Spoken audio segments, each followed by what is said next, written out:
Ward number 3 में दी रीता देवी के vote जी।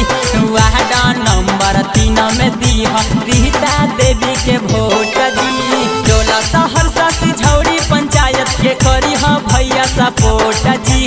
टोला सहरसा सिझौरी पंचायत के करी भैया सपोर्ट जी। वार्ड नंबर 3 में दी रीता देवी के वोट जी। वार्ड नंबर 3 में दी रीता देवी के वोट जी।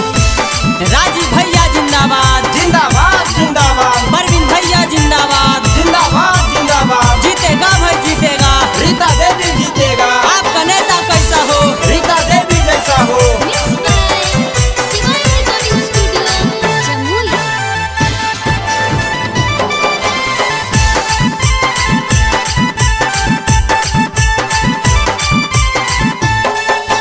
टोला सहरसा में होता ये भैया सब के विकास जी। टोला सहरसा में होता ये भैया सब के विकास जी। घरे घर दिलैत ये भैया ई नाराया बास जी।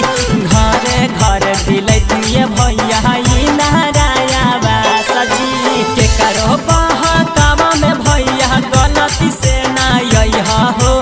के करो बहकावा में भैया गलती से ना यह हो।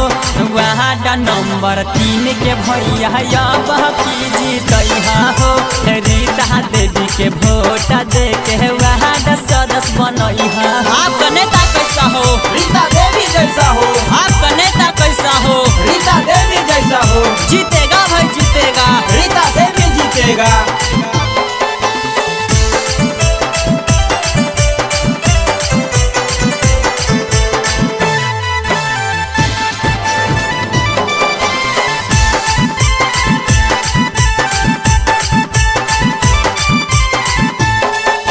राइटर राजा राजीव चौरसिया के पगड़ी नहीं गिरई हो।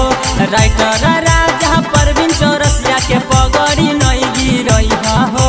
रीता देवी के वोट दे के वार्ड सदस्य बनई हो। रीता देवी के वोट दे के अब की जीतई हो। राइटर राजा नीतीश धनंजय के पगड़ी नहीं गिरई हो। नवीन प्रभाकर रंजित यादव के पगड़ी नहीं गिरई हो। रीता देवी के वोट दे के अब की जीतई हो। वार्ड नंबर 3 के भैया